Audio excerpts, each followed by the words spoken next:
तर हे दृश्य आपण पाहतोय उद्धव ठाकरे हे काही वेळातच तिथे कार्यकर्त्यांसोबत चर्चा करणार आहेत। वर्सोवा विधानसभा आमदार हारून खान यांच्या वतीनं आयोजित केलेल्या जाणाऱ्या आमदार चषकाच्या टी शर्ट आणि लोगोचा उद्घाटन सोहळा मातोश्री वांद्रे पूर्व इथं आयोजित करण्यात आलेला आहे। शिवसेना पक्षप्रमुख उद्धव ठाकरे यांच्या हस्ते टी शर्ट लोगो अनावरण पार पडणार आहे आणि त्याच कार्यक्रमाला काही वेळातच सुरुवात होणार आहे।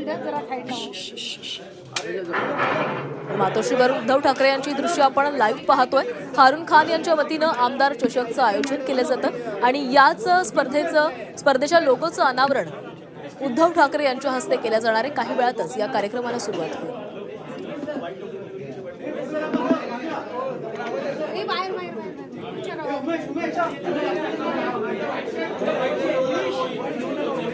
वर्सोवा विधानसभा आमदार हारून खान यांच्या वतीनं आयोजित केल्या जाणाऱ्या आमदार चषकाच्या टी शर्ट आणि लोगोचा उद्घाटन सोहळा मातोश्री इथं पार पडलेला आहे आणि उद्धव ठाकरे यांच्या हस्ते त्या लोगोचं अनावरण देखील करण्यात आलेलं आहे।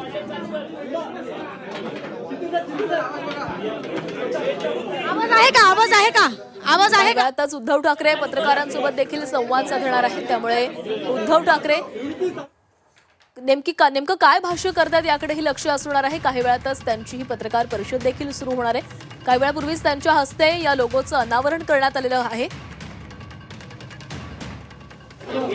हारून खान यांच्या वतीनं आमदार चषकचं आयोजन केलं जातं आणि याच आमदार चषकच्या लोगोचं अनावरण मातोश्रीवर पार पडलं। उद्धव ठाकरे यांच्या हस्ते हे अनावरण करण्यात आलं। तुम्ही पहिलं सांगा काय करताय?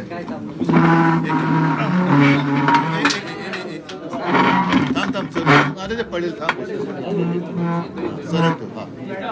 आज शिवसेना पक्षप्रमुख सन्माननीय उद्धव बाळासाहेब ठाकरे यांच्या शुभ हस्ते आपण आमदार चषक 2025 याच्या लोगोचा अनावरण केलेला आहे आणि या क्रिकेट टुर्नामेंटसाठी या स्पर्धेसाठी आपल्या पूर्ण भारतातून 8 जे संघ आहेत ते भाग घेणार आहेत। त्याचबरोबर वर्सोवा विधानसभेमधून 16 संघ जे आहेत ते या स्पर्धेमध्ये भाग घेणार आहेत। आजच्या या अनावरणच्या कार्यक्रमाला सन्माननीय उद्धव बाळासाहेब ठाकरे यांनी आम्हाला वेळ दिली, त्याबद्दल आम्ही त्यांचा मनापासून धन्यवाद करतो, आभार मानतो। तसेच जे इथे ओनर्स आहेत हे ओनर्स पण इथे आलेले आहेत, 16 ओनर्स आलेले आहेत। त्यांच्याबरोबर त्यांचे ते खेळणारे कॅप्टन आहेत तेही इथे आलेले आहेत, कर्णधार इथे आलेले आहेत। त्यांच्या सगळ्यांचा मी हार्दिक स्वागत करतो उद्धव बाळासाहेब ठाकरे साहेबांच्या पासून आणि माझ्याकडून। ही जी टुर्नामेंट आहे, ही जी स्पर्धा आहे, ही छत्रपती शिवाजी महाराज क्रीडा संकुल विरा देसाई इथे होणार आहे आणि दिवस रात्र ही स्पर्धा होणार आहे। दुपारी 2 वाजल्यापासून रात्री 10 वाजेपर्यंत ही स्पर्धा आपण आयोजित करणार आहोत आणि या स्पर्धेमध्ये आज खास करून मी उद्धव बाळासाहेब ठाकरे यांना विनंती केली होती की आपण हे अनावरण करावा आणि साहेब इथे आता उपस्थित आहेत। तारीख सांगा। ते 23 तारखेपासून ही 23 ह्या 23 नोव्हेंबर पासून 28 नोव्हेंबर पर्यंत ह्या क्रीडा स्पर्धेचा जो आपण आयोजन केलेला आहे ते होणार आहे। 26 आणि 27 या 2 दिवशी पूर्ण भारतातून जे 8 टीम येणार आहेत त्यांचं आणि बाकीच्या दिवशी आपण जे 16 संघ इथे आपल्या वर्सोवा विधानसभेमधून जे येणार आहेत त्यांच्यासाठी आहे।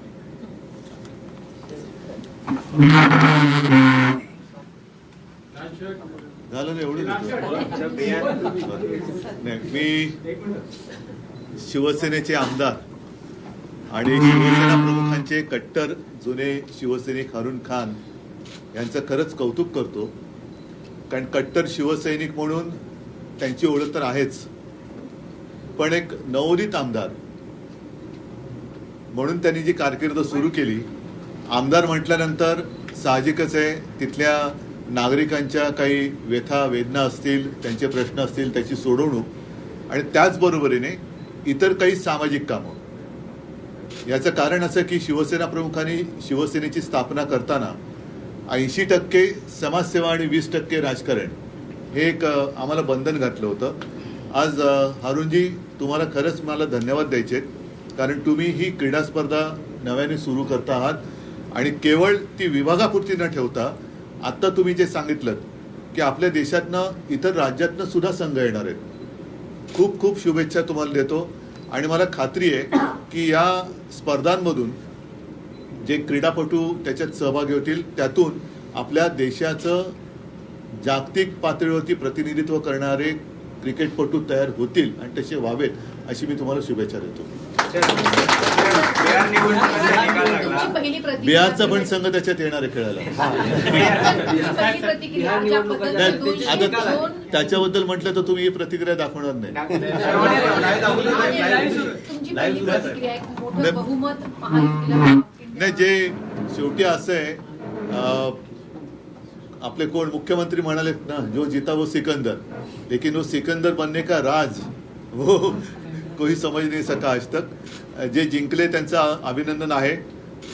एका गोष्टीचं मला नवल वाटतंय की प्रचाराच्या दरम्यान तेजस्वी यादवच्या सभांना मिळणारा जो प्रचंड प्रतिसाद होता तो प्रतिसाद खरा होता की त्यांनी ते नवीन AI तंत्रज्ञानाने तयार केलेली माणसं होती हे आता कळण्याचं झालेलं आहे.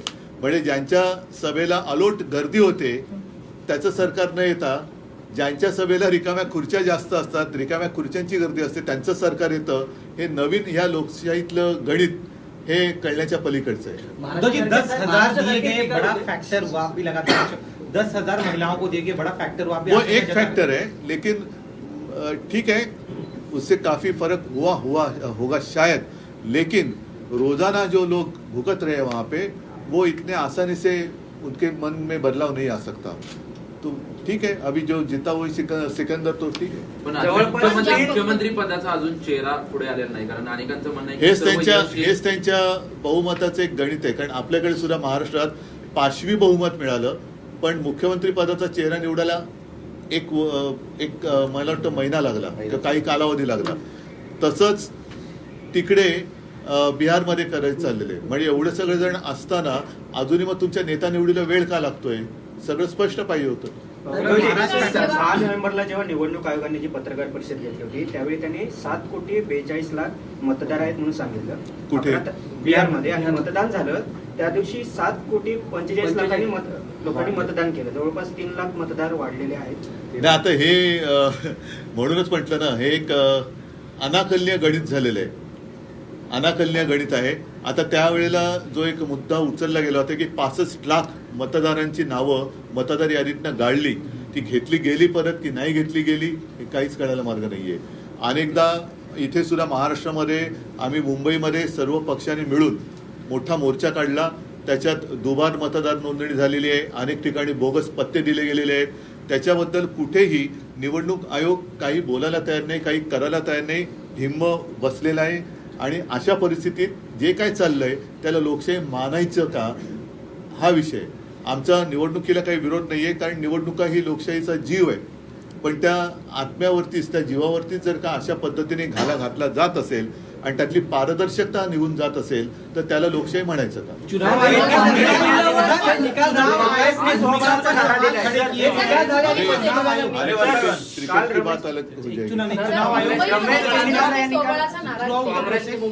मुंबईमध्ये काँग्रेसने स्वबळाचा नारा दिलेला आहे. काल रमेश चेन्नीताला माझं काय समज, त्याने त्यांचा पक्ष स्वतंत्र आहे, माझा पक्ष स्वतंत्र आहे. पण फुटीच्या उंबरठ्यावर आहे असं पण बोललं जातं. फुटीच्या उंबरठा आणि आता शेवटी उंबरठा हा शब्द जो आहे ना तो विचित्र आहे. त्यांचा पक्ष त्यांचा निर्णय घ्यायला स्वतंत्र आहे, माझा पक्ष माझा निर्णय घ्यायला स्वतंत्र है। चुनाव के दौरान काफी सवालों के घेरे में रही है। सिर्फ बिहार ही क्यों, पूरे देश में, महाराष्ट्र में भी जो कुछ हुआ, लगातार हम सवाल के ऊपर सवाल पूछते जा रहे हैं, लेकिन चुनाव आयोग कुछ उत्तर नहीं दे रहा, ना दे सकता है। जो मैंने बात कही, दोहराता हूं मैं उस बात को। हमने पिछले कुछ दिनों में एक भव्य मोर्चा का आयोजन किया था, यही सवाल हमने उठाए थे, लेकिन उत्तर चुनाव आयोग नहीं दे सकता।